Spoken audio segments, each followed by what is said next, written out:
Barakatah Yahweh Shai, Barakatah Yahweh, Barakatah Yahweh, Barakatah Yahweh Shai. My sheep hear my voice, and I know them, and they follow me. And I give unto them eternal life, and they shall never perish, neither shall any man pluck them out of my hand. My Father which gave them me is greater than all, and no man is able to pluck them out of my Father's hand.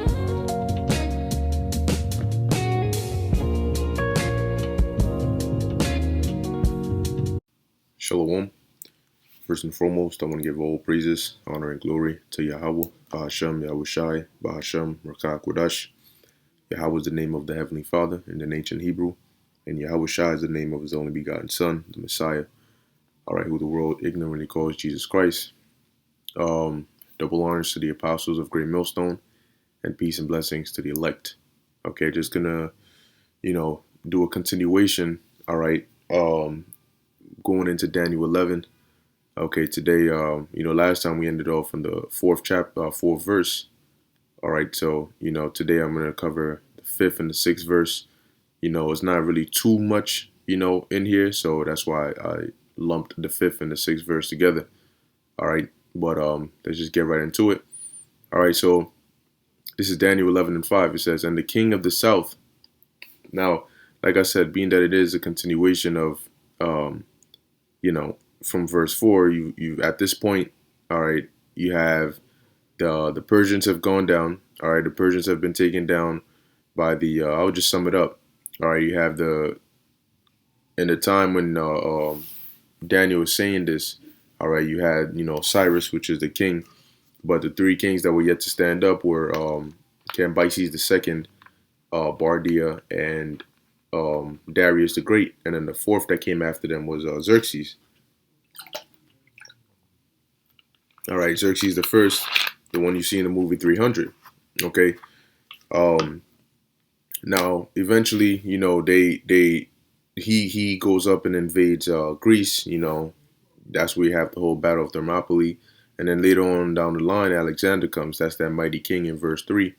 All right, who eventually takes down the Persian Empire. Okay, and after he takes him down and establishes the Grecian Empire, he dies. Okay, and upon his death, you have you have a lot of chaos that brews out of it. A lot of backstabbing, a lot of civil wars, a lot of alliances being made. All right, for the division of his kingdom. All right, eventually he gets divided up, amongst his generals, but you have four notable ones that come up, and take it over. So after that division of Alexander's kingdom, okay, let's look up, let's see, the Diadochi, let's see.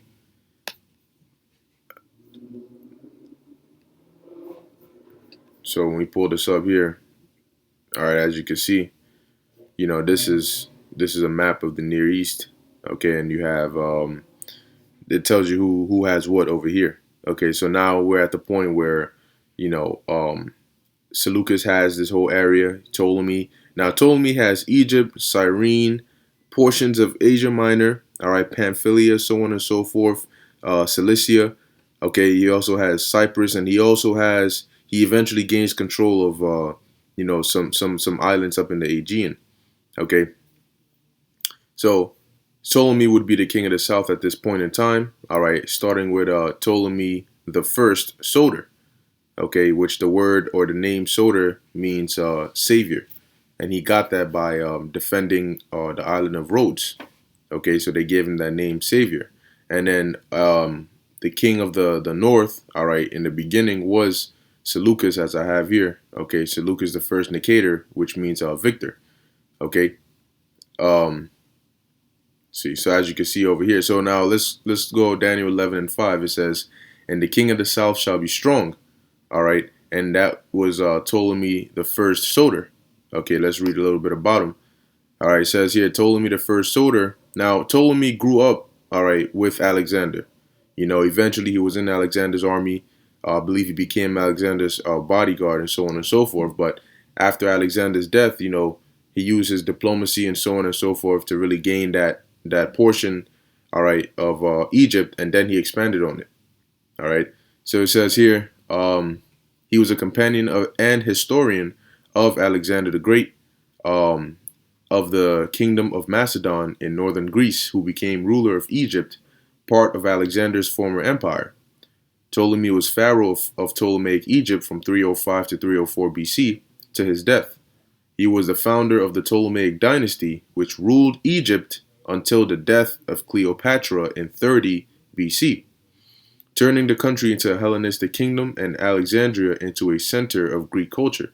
And I believe he also in Memphis, he basically established a temple for Serapis Christus, all right, which was supposed to be like a unification of the Greek and Egyptian deities, putting it together and strengthening the bond, all right, between the native Egyptians, all right, and the Greeks, because this Ptolemy, all right, these guys were Edomites, all right, that had taken over that land of Egypt, all right, and so they were ruling over those native Egyptians, okay, and so of course there was going to be some form of hate and distrust and back and forth between the two, and that's why he did what he did to try and mend that so they could work, as a whole. It says here, he was the founder of the Ptolemaic dynasty. Okay, I read that. Ptolemy the First was the son of Arsinoe of Macedon by either her husband Lagus or Philip II of Macedon, the father of Alexander. Ptolemy was one of Alexander's most trusted companions and military officers. After the death of Alexander in 323 BC, Ptolemy retrieved his body as it was en route to be buried in Macedon, placing it in Memphis instead, where it was later moved to Alexandria in a new tomb. Afterward, he joined a coalition against Perdiccas. Now, Perdiccas, it says here, the royal regent over Philip III of Macedon. Perdiccas was, the royal regent. All right, so he was sort of like, he wasn't the actual king, but he had the power of it because those that were supposed to be the actual kings were at the moment incapable of handling that responsibility. Hence, Perdiccas, for a time period, was in charge doing things here and there. All right. Eventually, it says here, the latter invaded Egypt but was assassinated by his own officers in 320 BC. Okay, and that latter, that was Perdiccas. Now, what's interesting is, as we're about to read, it says, allowing Ptolemy the First to consolidate his control over the country after a series of wars between Alexander's successors, and that was known as the Wars of the Diadochi. So it says, Ptolemy gained a claim to Judea in southern Syria, all right, which was disputed with the Syrian king Seleucus I Nicator, his former ally. Now, the interesting thing is that mutiny that ended up having Perdiccas killed was orchestrated by Seleucus, all right, amongst two others, because Seleucus was in that army, okay, of Perdiccas. Okay, so he orchestrated that to where they basically mutinied and assassinated or took out Perdiccas, which was the regent. Okay, now notice here it says Seleucus was a former ally of Ptolemy, and when we read about Seleucus, you'll see why.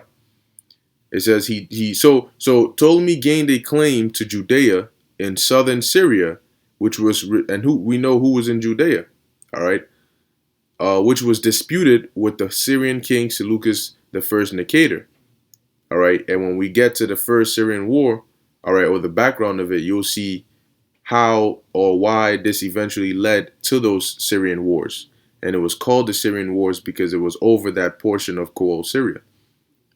It says he also took control of Cyprus, all right, which is this little island right here. Okay.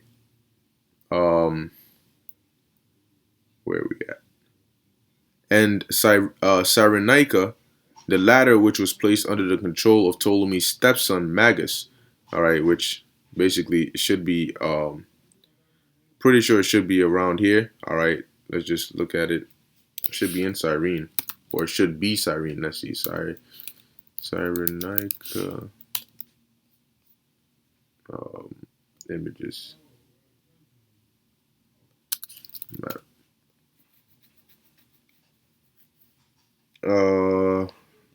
Let's see if we can get a clear one.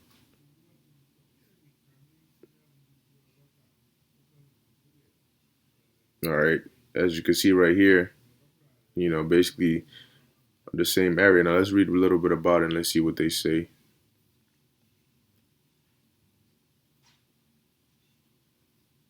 Okay, it says Cyrenaica is the eastern coastal region of Libya, also known as Pentapolis in antiquity. It formed part of the Roman province of Crete and Cyrenaica, later divided into Libya Pentapolis and Libya Sicca during the Islamic period. The area became known as Barca after the city of Barca. Sounds like Hannibal's last name, which he was around. He did live around that area. All right, so Cyrenaica, Cyrene, basically the same area or in the same region. Okay, so going back, it says Ptolemy the first.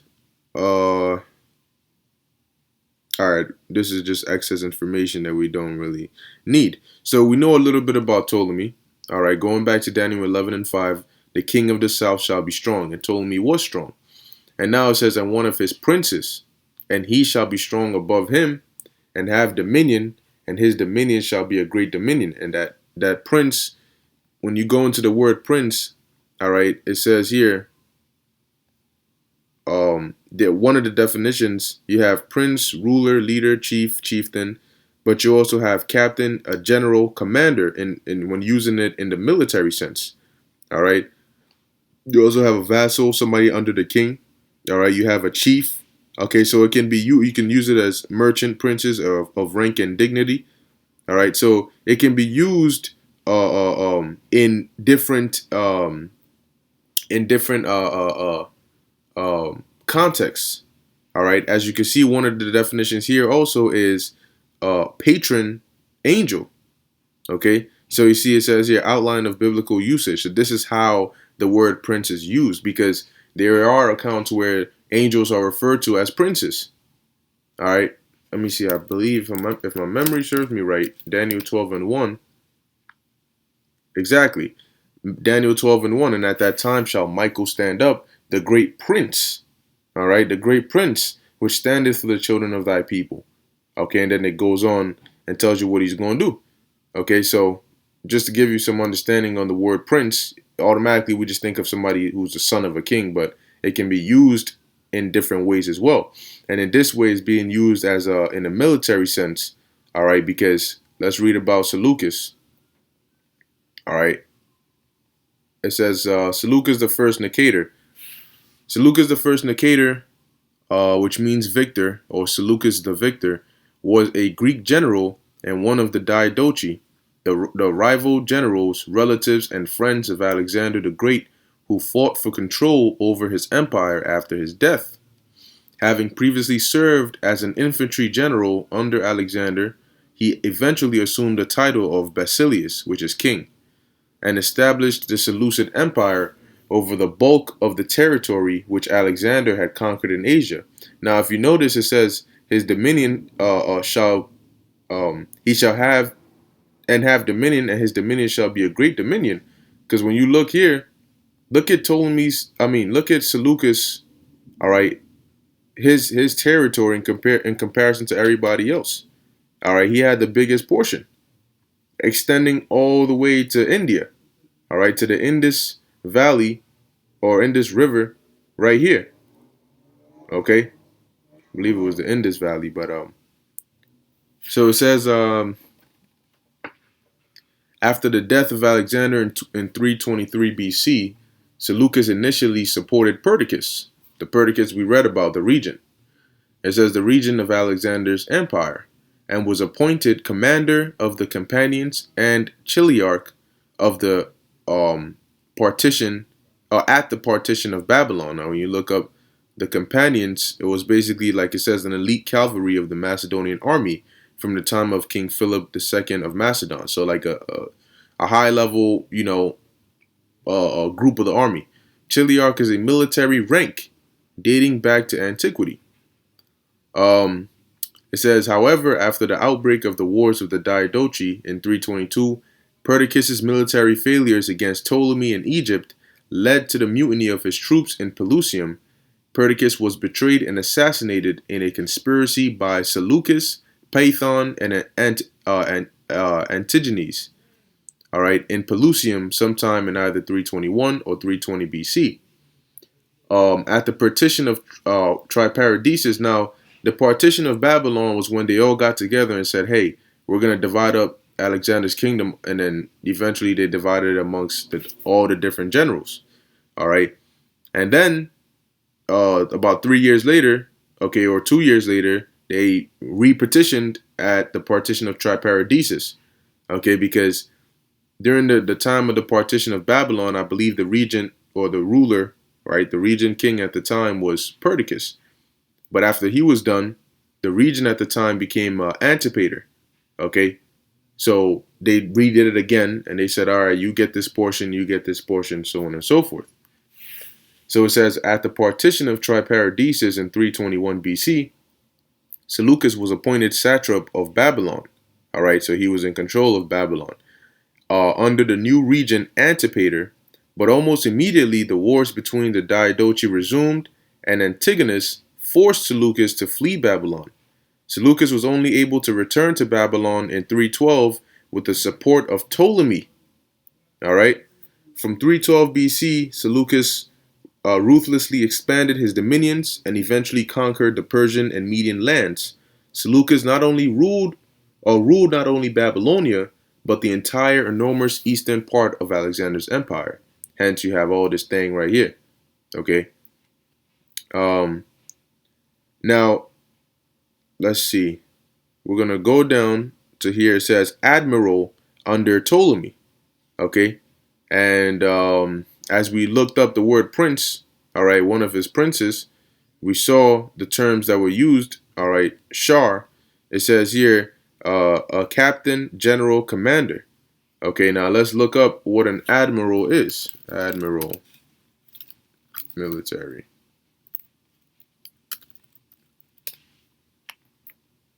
It says an admiral is the commander of a fleet in the Navy.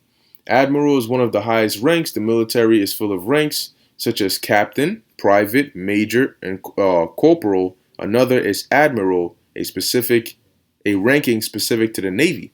Okay, and so as we read, one of the definitions here was what? Captain, general, commander. Okay, and as we read here, admiral is the commander of a fleet, and Ptolemy did put Seleucus, all right, in command of one of his fleets. I want to see if I could just skim to that area. Let's see. Okay. It says after arriving in Egypt, Seleucus sent his friends to Greece to inform his fellow Diadochi Cassander, ruler of Macedon and overlord of Greece, and Lysimachus, ruler of Thracia, about Antigonus. Antigonus was now the most powerful of the Diadochi, and the others would soon have to face him. Ptolemy, Lysimachus, and Cassander formed a coalition against Antigonus. The allies sent a proposition to Antigonus. Basically, long story short, he wasn't with it.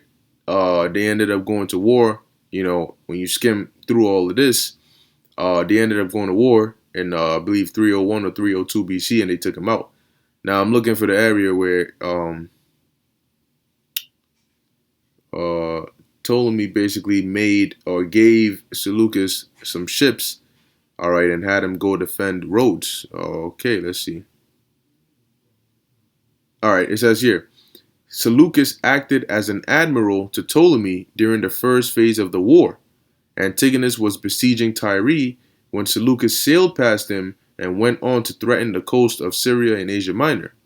Antigonus allied with Rhodes, the island had a strategic location, and its navy was capable of preventing the allies from combining their forces. And then you can read a lot more about it.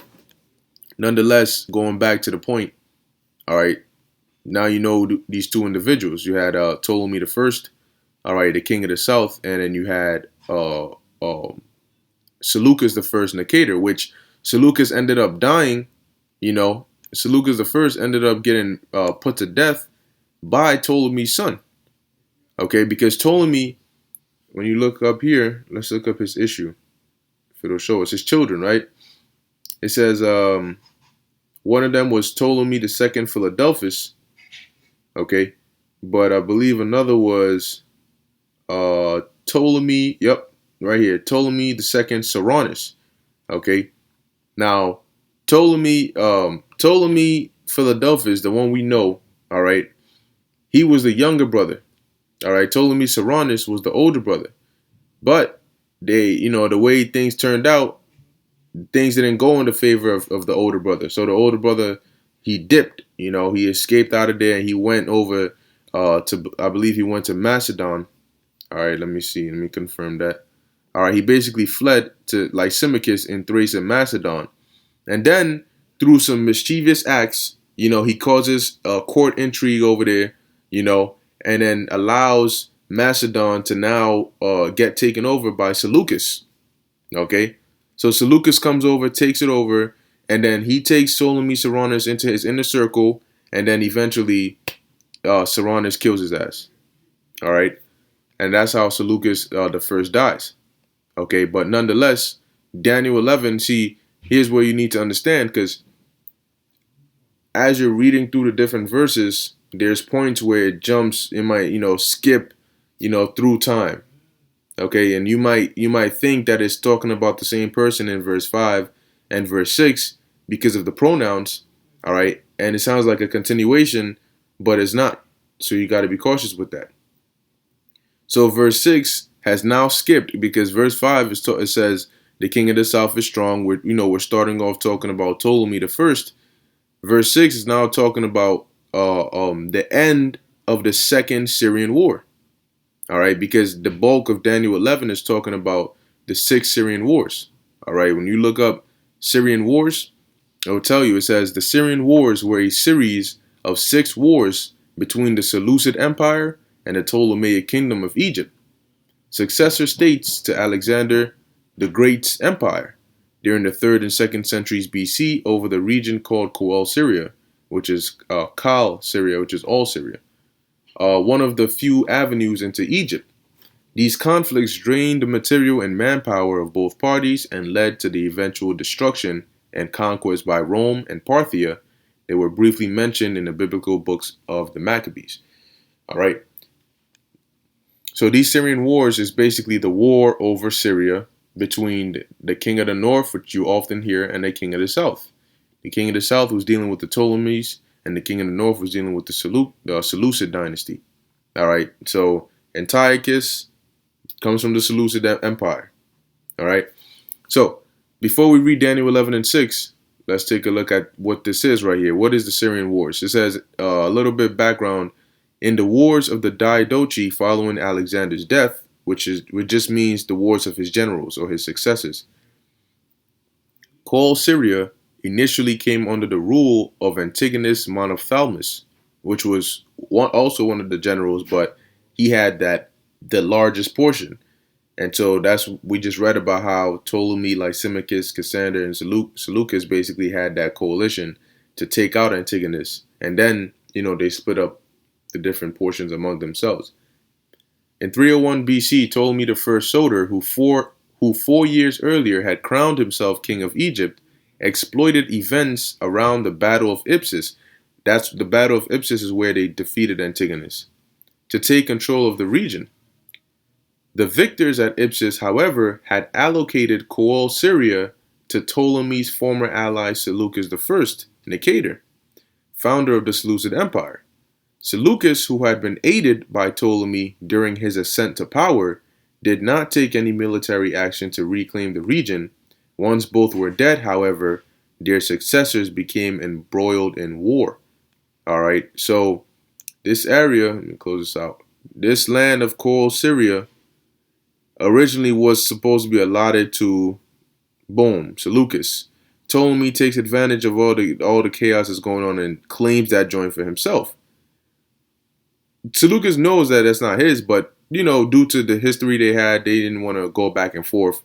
But eventually their sons come and, that's when, you know, things start getting heated. Okay, so when you see here, it says the First Syrian War, a decade into his rule, Ptolemy II faced Antiochus I. All right, Ptolemy II was a son of Ptolemy I, Soter, and his name was Philadelphus, which I believe is a lover of a sibling or lover of brother or so. Faced Antiochus I. Antiochus I, Theos, which means, Antiochus I, Soter, Salakia, all right, which also means savior, was the son of Seleucus. Okay, now what I will do is, let's see, Ptolemaic dynasty.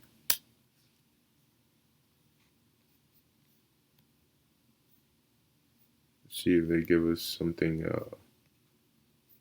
useful. I would love for them to put it in a list form, but they don't put it in a list form. So, okay, there we go. Let's see if we could utilize this.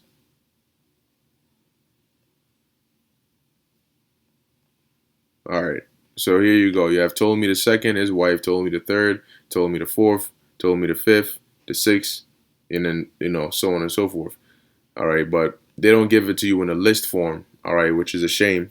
But anyway, you can always, you know, look it up.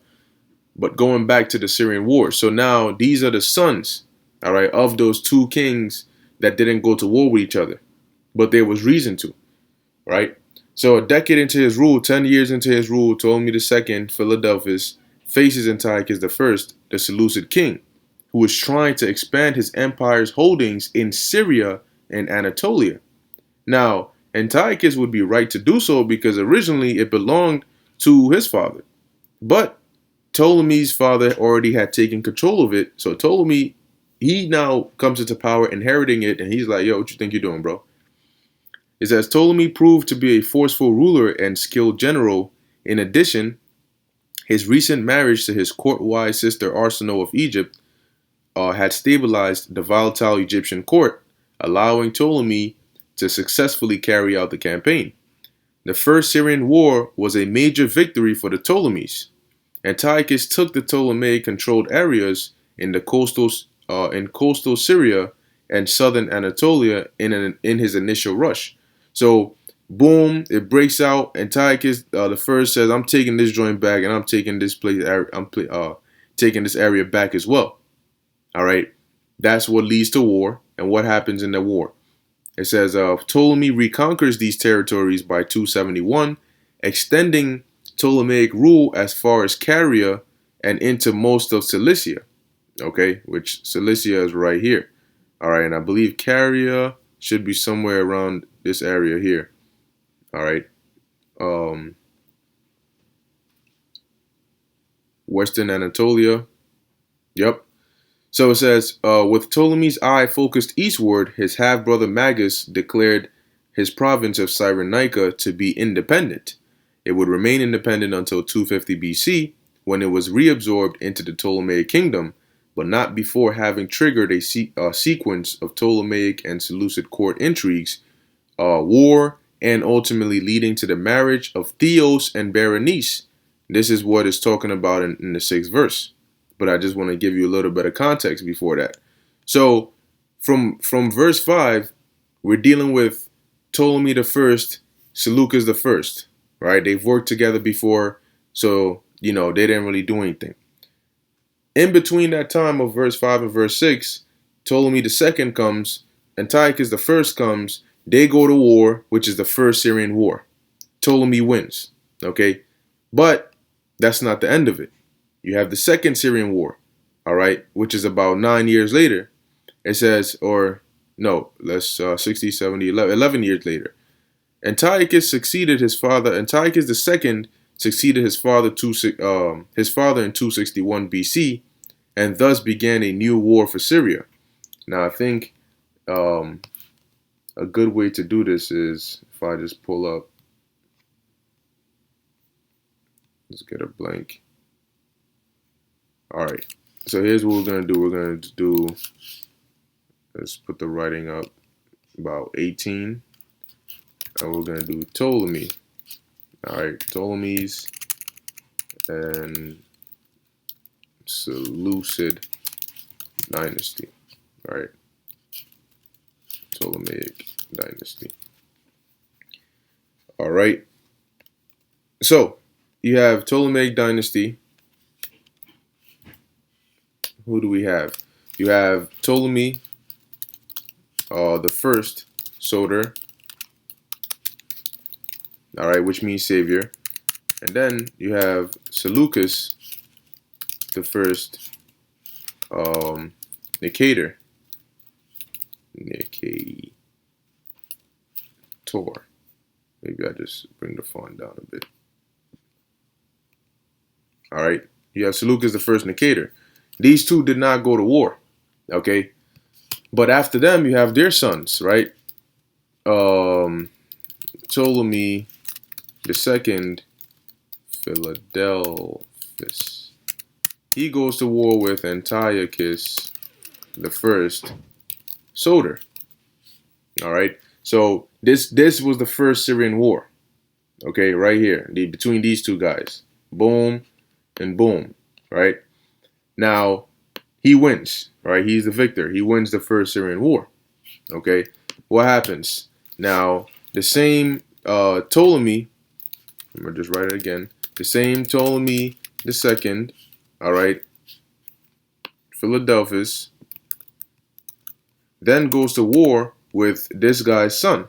All right, Antiochus the second, THEOS. Okay, and this is the second Syrian war. All right, so just so you can follow along. Okay, so you have the Ptolemaic dynasty. Let's make that bold. All right, Seleucid dynasty. That's bold. This is the first. These two don't go to war. Okay, they're good. These two go to war. All right, him and him. Ptolemy wins. Then Ptolemy ends up going. So this is the first Syrian war. All right, first Syrian war. And then this is the second Syrian war. All right, so that's what we're reading about right now. Antiochus the second, all right, who is the son of Antiochus the first, he comes up, and let's hear why he wants to go to war. It says, Antiochus II succeeded his father in 261 BC and thus began a new war for Syria. That's why it's called the Syrian Wars. It's constantly over this portion of land. He reached an agreement with the current Antigonid king in Macedon, Antigonus II Gonatas, who was also interested in pushing Ptolemy II out of the Aegean. All right, so Ptolemy, this is the Aegean, right? Ptolemy got some, because there were some islands around here, right? So Ptolemy has, forces over here, and Antiochus II, he wants Ptolemy out of here. He wants his land back. He teams up with Antigonus II Gonatas, right? Okay, Gonatas, who's like, I want shit. That's good for me because I want Ptolemy out of here, so I'm going to help your ass. All right, and so they have that second Syrian war. It says, who was also interested in pushing Ptolemy II out of the Aegean with Macedon support, Antiochus II launched an attack on Ptolemaic outposts in Asia. Most of the information about the second Syrian war has been lost. It is clear that Antigonus's fleet defeated Ptolemy's at the Battle of Kos in 261, diminishing Ptolemaic naval power. Ptolemy appears to have lost ground in Cilicia, Pamphylia, and Ionia. So all these different lands here, okay, that he originally had, he lost that. Okay.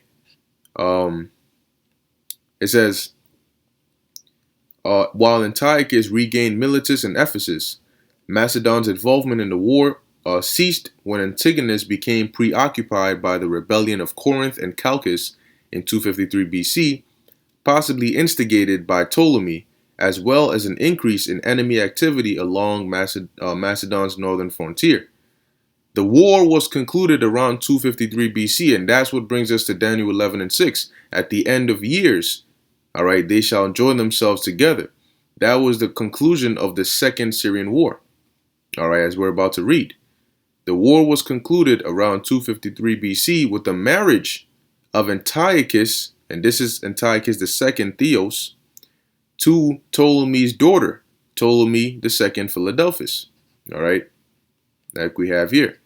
Okay, so these two make peace. He gives his daughter, Berenice, as we're about to read, Berenice Syra, which I believe means dowry bearer. Let's see. Yeah, her name was also called Phernophorus. All right, so dowry bearer. Antiochus repudiated his previous wife Laodice and turned over substantial domain to her.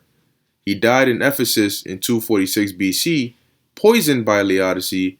According to some sources, Ptolemy II died the same year. So let's see. See what it says here with Antiochus. Right.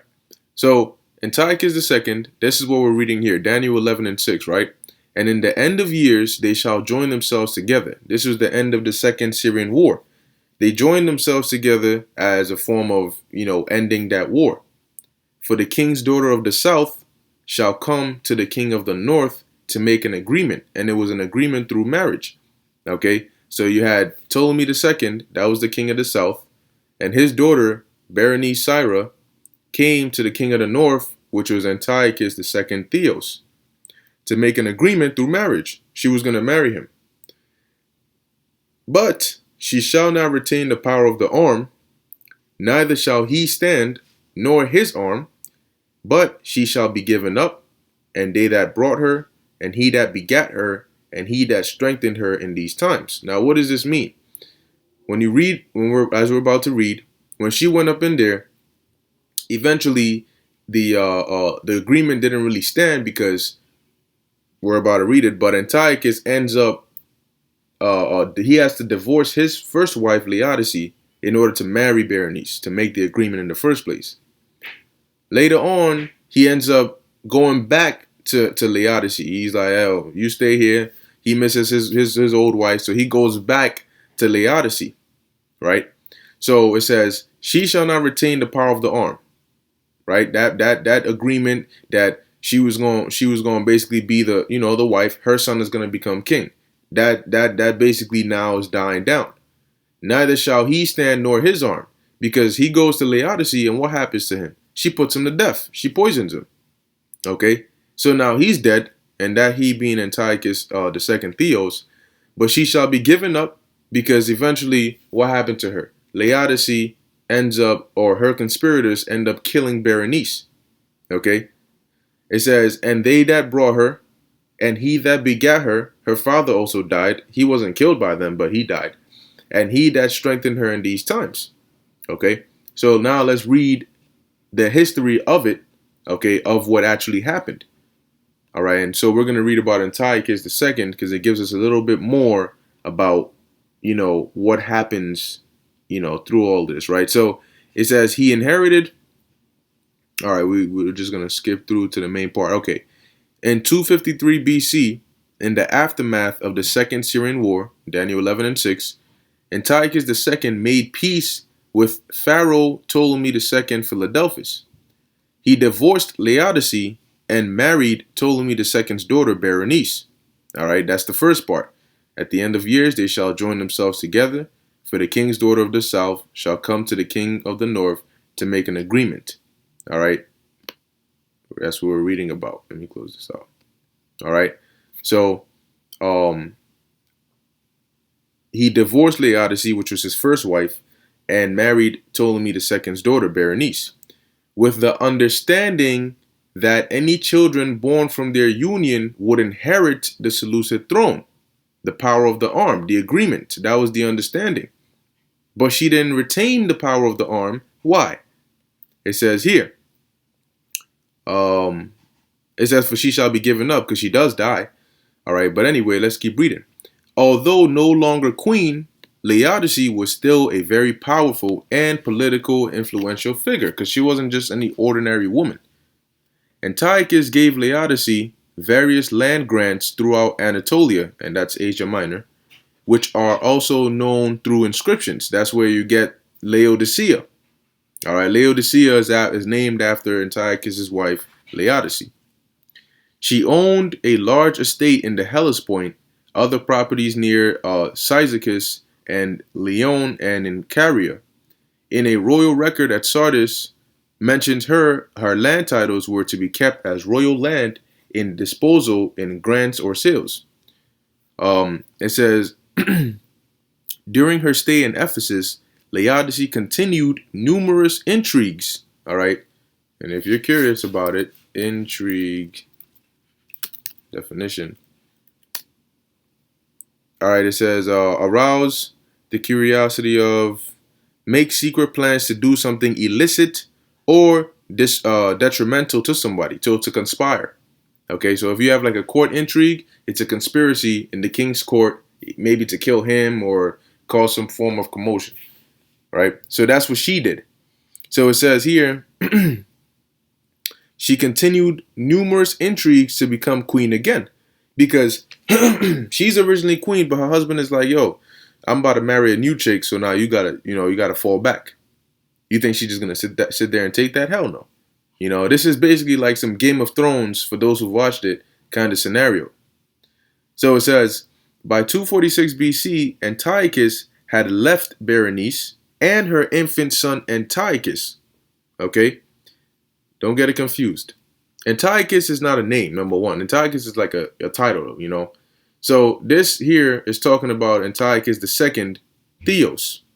All right? He left Berenice, the woman that he married in the agreement he made, and their infant son, whose name was also Antiochus.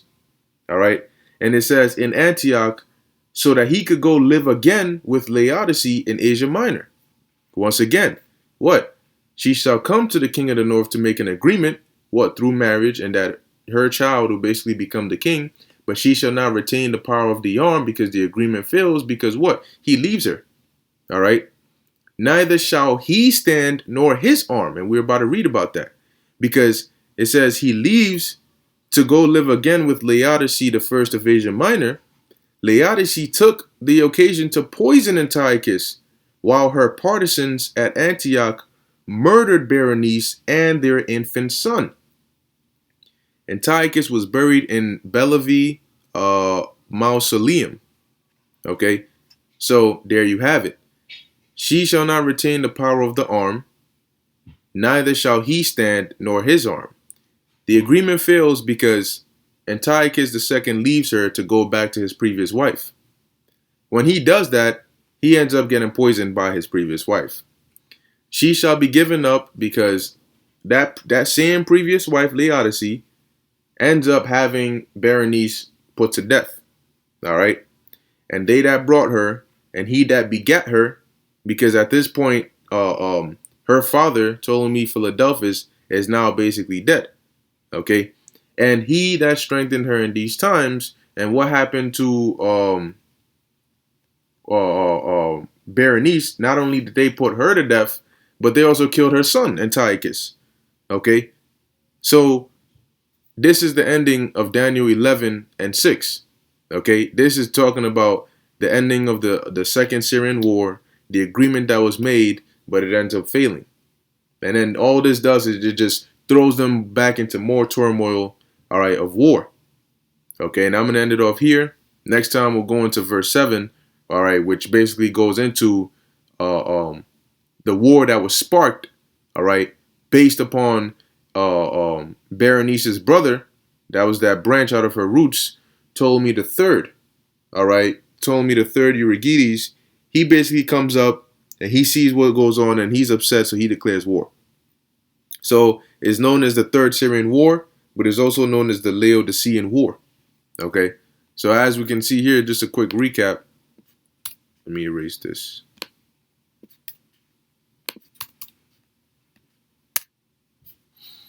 All right, let's bring this down a bit.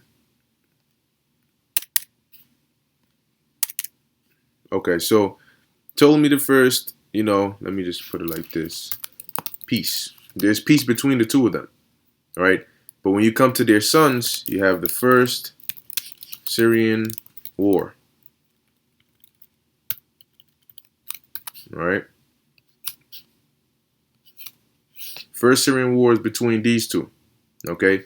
And then you have the Second Syrian War, which is between Ptolemy II. So he fought in 2 of these wars. All right, Second Syrian War between him and this guy's son, his son, right? And that's Antiochus or Antiochus the second, THEOS. Okay, and the ending of this war was where you have the what we just read in Daniel 11 and 6, and then the third war, which we're gonna get to. All right, Ptolemy the third, Euergetes,